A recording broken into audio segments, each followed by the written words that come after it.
City News on TV Rotorua is proudly brought to you by Rotorua Central.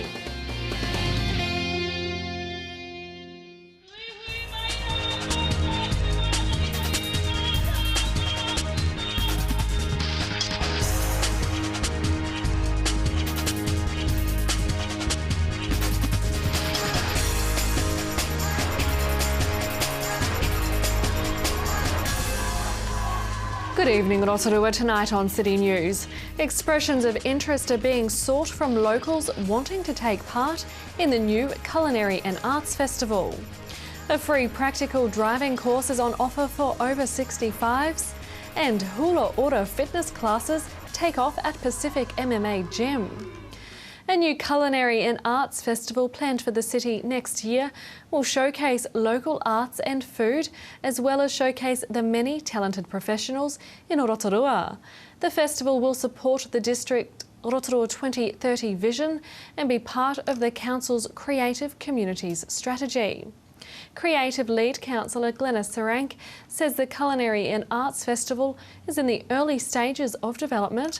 However, a community organising team has already been established. Well, the idea came from a group of people led by Bridget. You know, Bridget, who leads the night market. Yes. She's very involved, and it's in its early days yet. We have to work out, you know, get an interest from people to come and show their culinary skills. But judging by the TV programs alone, and people I know who are absolutely devoted to them and won't miss them for anything, then I think it will be very successful. And along with it, we're going to have performing arts and static arts, so everything will be going. And expressions of interest from local groups wanting to take part in the festival can contact Carol Parker at the council. Lakes DHB has presented the 2014 Stolwick Clinical Scholarships, Quality and Staff Awards. The two yearly awards were established in 2008 to raise awareness of health initiatives in the Lakes District and to showcase continuous quality. Money invested from a substantial bequest received from the estate of Mr. G. Stolwick is used to fund clinical scholarships and awards that recognise excellence amongst the different health sector groups providing services to the Lakes District. Lakes DHB paediatrician Dr. Denny Delore has won the Quality Initiative Award for a Senior Medical Officer with Rotorua Area Primary Health Services, or RAPS, taking out the Community Quality Award. For a full rundown of winners, visit lakesdhb.govt.nz. Drivers over 65 years are being offered a free practical driving session next month to update, refresh and improve their skills and knowledge. Driving On is being held at Rikatopor Motorsport Park on Tuesday the 9th of December, with qualified driving instructors and police officers taking participants through practical driving skills. Rotorua District Councillor Mark Gold, who leads the older person stream of the council's people portfolio, says many local people were now continuing to drive well into their latter years. He says the program will help give them confidence to enjoy safe and successful mobility for as long as possible. There are limited spaces on Driving On, so those wanting to participate should register with Rotorua District Council as soon as possible. In sport tonight, a new fitness class with a cultural edge is taking hold in the city.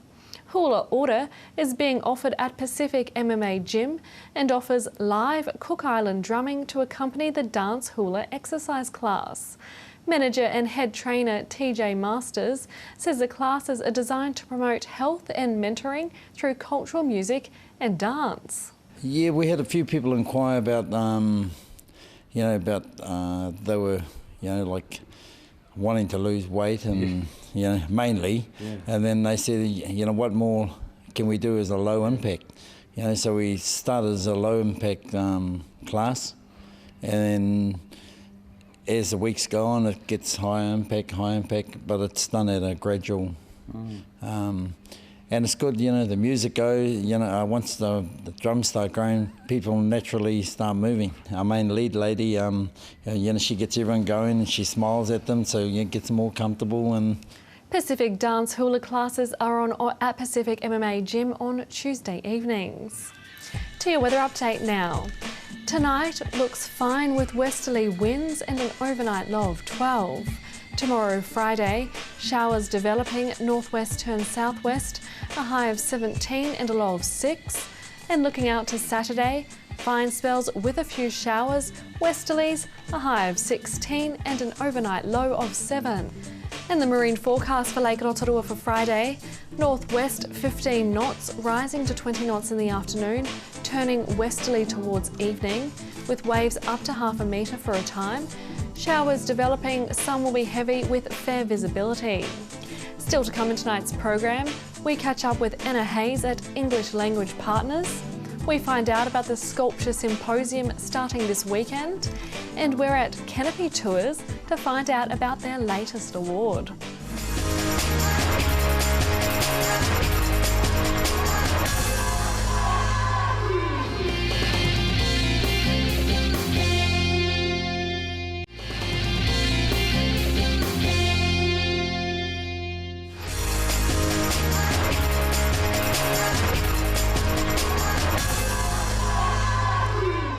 Well, English Language Partners are doing a wonderful job for people who come into the country with their language difficulties, particularly from overseas, obviously, in terms of wanting to live here and be part of our culture.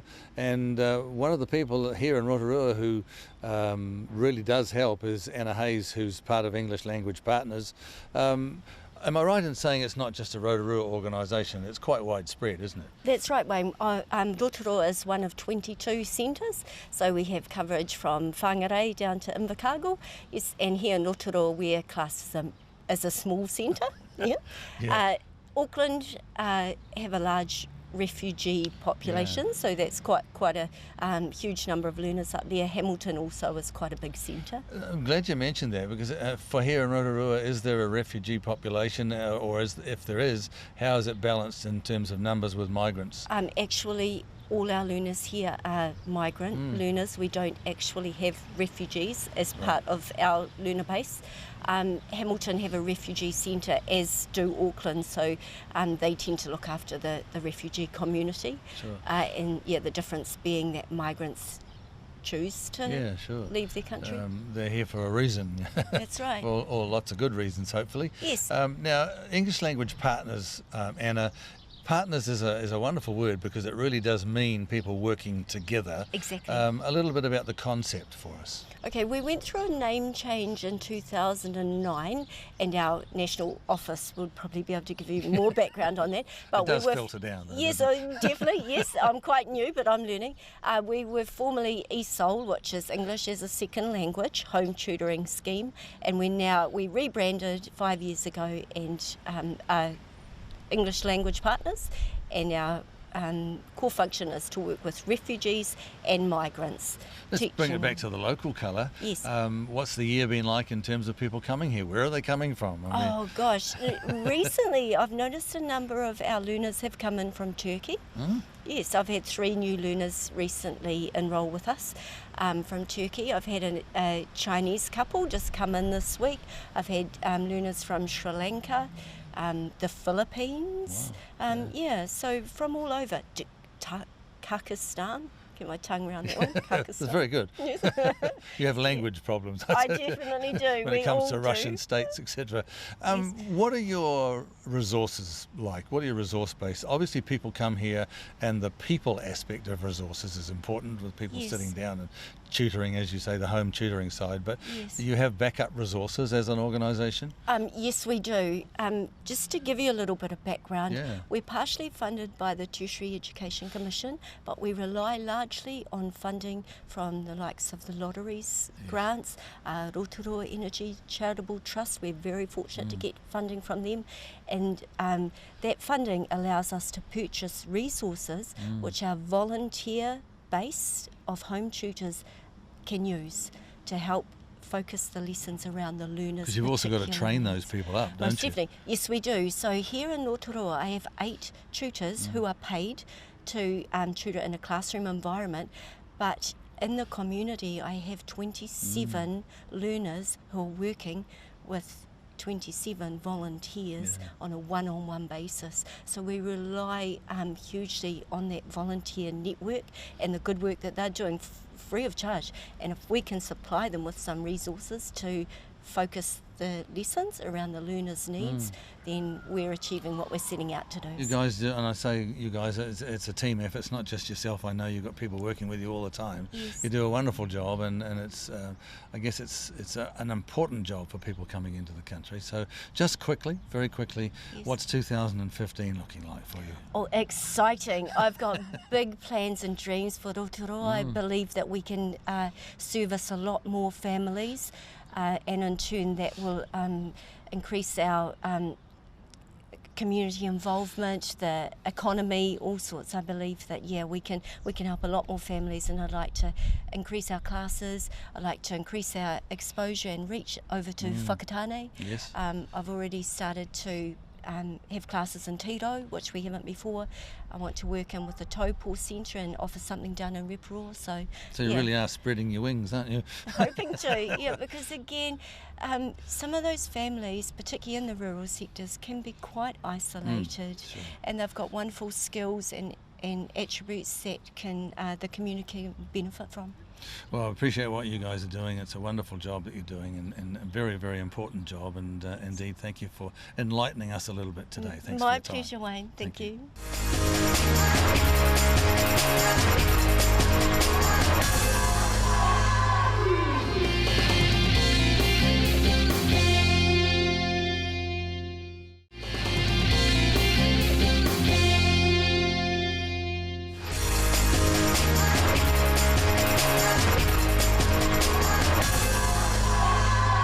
So we're just here down at Sulphur Lake, or just out in front of it, with Mark Spikerbosch, who has a pet project that he's been cradling for the last 2 years, which is the Rotorua Sculpture Symposium to commemorate World War I.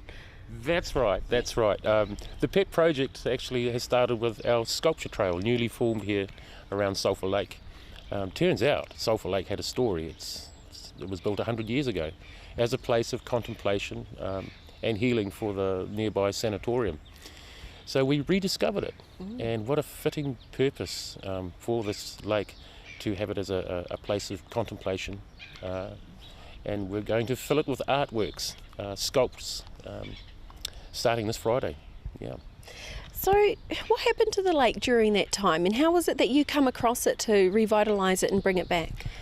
Well, I first arrived as community arts advisor. There was a wish list, I suppose, and one of these wishes was, could we have more connectivity between the Arts Village and the other attractions in the government gardens, like the museum and Polynesian Spa? And so there was also on that wish list a wish for a sculpture trail.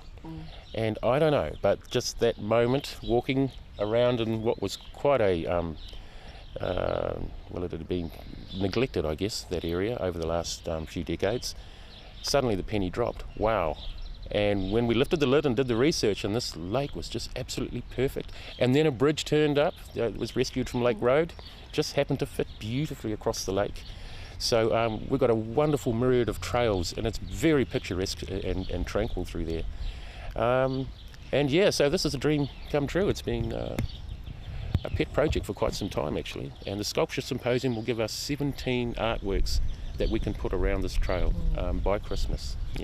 When you discovered the lake, did you realise straight away that what it was? Did you know it was a lake? Did you know it had history? Had no idea until I went on a heritage assessment weekend with NZ Historic Places Trust and Department of Conservation, and they'd asked us to bring a project through, and I'd always suspected something because the side of the whole perimeter of that lake has been hand stacked with stone. So I found the gardener's shopping list from 1908, and there was 20 tonnes of rock and 4 tonnes of cement, and the labour to actually create that lake only cost £20 way back then, which wow. Yeah, it's pretty. Yeah, that's definitely a youth rate supply, I would think. But yeah, it's got a real story there. Yeah. And so when you saw the gardener's list of supplies to build the lake, you knew that there must have been something bigger going on there. Well, it turns out that they had a wish list too 100 years ago. Thomas Pearson was the gardener, and Arthur Woolman, who was right here at the Arts Village.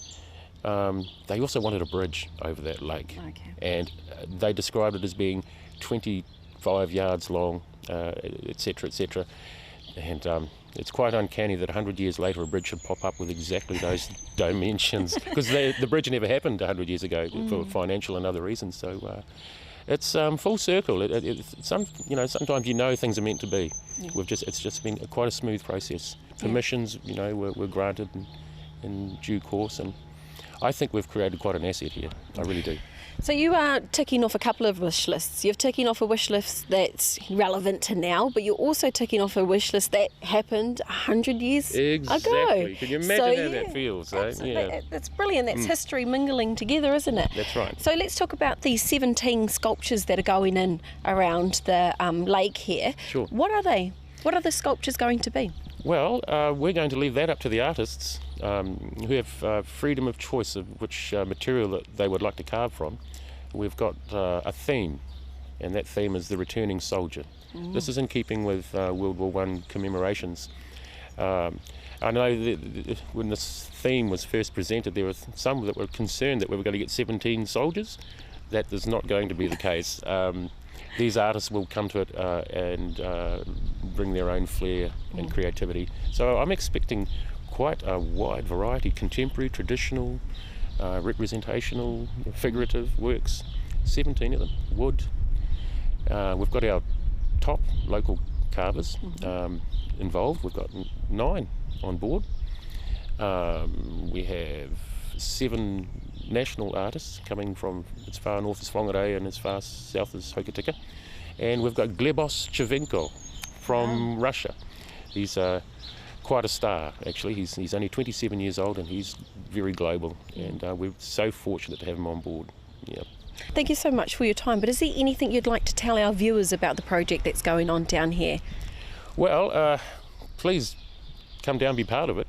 I would expect quite a bit of noise. Bring your earplugs if you're coming in the first week. The second week, I should imagine, when the pieces start to take shape, it should be quite inspirational.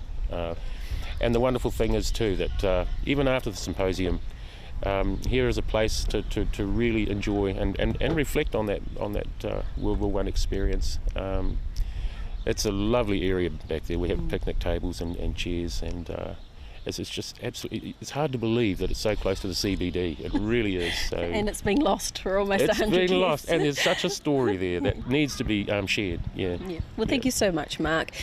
There you go. You heard it from the man himself. It's his pet project, and he wants to share it with all the community. So come down to the Government Gardens just behind the Rotorua Arts Village and find what has been a hidden gem for the last century.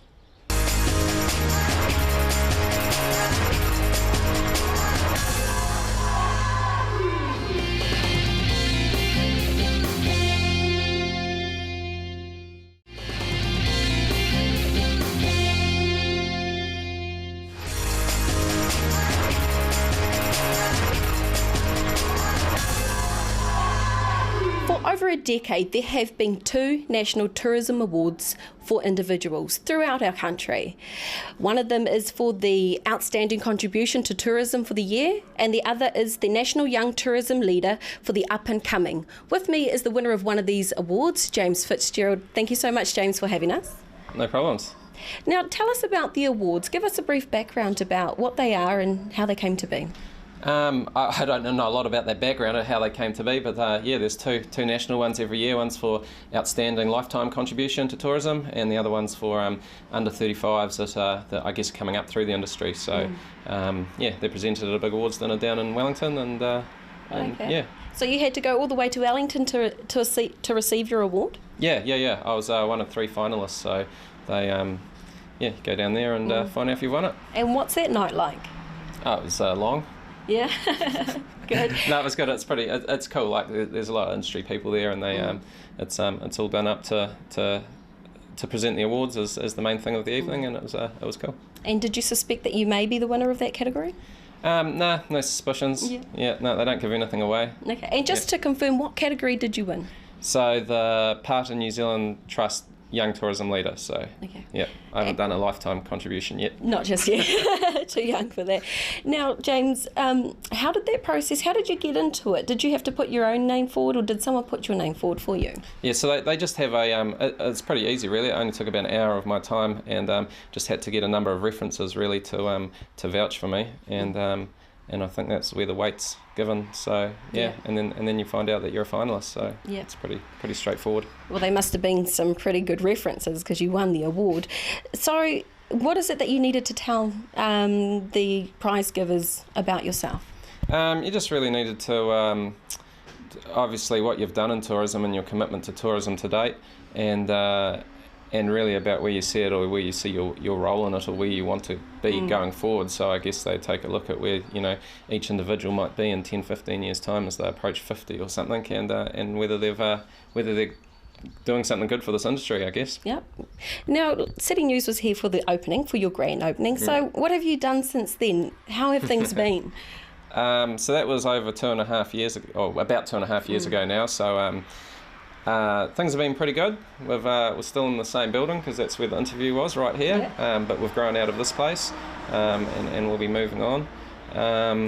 But no, things have been really well. People have responded really well. It's it's a experience that's in the higher bracket, I guess, in Rotorua, premium experience, and there's a lot of people saying that you can't introduce a new product into Rotorua with its established tourism businesses and its reputation, but you did. We've managed to get we've managed to get through and crack it, and we're still here. So that's right. Yeah, that's pretty impressive. So that's obviously some of those contributing factors to why you won the award would be because it was already established that Rotorua has been one of the tourism industries for a very long time now, and obviously it's difficult to get into that industry unless you have something new. And when Canopy Tours come along, personally, I thought, what a great fit. What a great fit. So you've enjoyed it? Yeah, I mean, Canopy Tours was it's just so different to anything that's in the country. In fact, of any sort of similar product, this, now we know 2 years on that this is leading the way in Australasia in terms of experience, and it's going to take a while for anyone to catch up to that. But it's just the unique aspect that a lot of businesses and a lot of experiences in the North Island don't offer. So it's really, it's the nature experience, it's the small group, it's the personal nature of it, it's the interaction with our guides who are all local people from Rotorua. So people, internationals and people from Auckland are being told about the bush from New Zealanders, and that's really cool. And we couldn't have done that in any other country, any other city in New Zealand, because we've got such a big population base here and such a big tourism market. We were able to get the customers and get the correct guides to fit the experience that we're offering. So so that's why you won that award. Now, so what's new? What's coming up? Well, we're carrying on doing what we're doing. We're currently running tours from 8 a.m. in the morning till 8 p.m. at night, and coming from December onwards, we'll be introducing night tours. So they'll be leaving at about 8 o'clock in the evening, going into the dusk, and then going pitch black. And it's a pretty awesome experience. In fact, it's good. I suspect they're going to develop a pretty ferocious reputation for premium New Zealand experiences, because it's something else. It's the Canopy Tour at another level in the dark. It's awesome. All right. Well, thank you so much, James, for your time. Is there anything that you'd like to add? No, thanks for coming out, and Merry Christmas. And if you're struggling for Christmas presents, give us a call as well. There you go, Rotorua. If you're struggling for Christmas presents idea, there's a new night run down here at Canopy Tours. That was James Fitzgerald at Canopy Tours talking with Melanie Groves. To contact City News, you can phone 07 3488 984 or email news@tvrotorua.co.nz. Thanks for joining us tonight. From all the team here at City News, for Maria.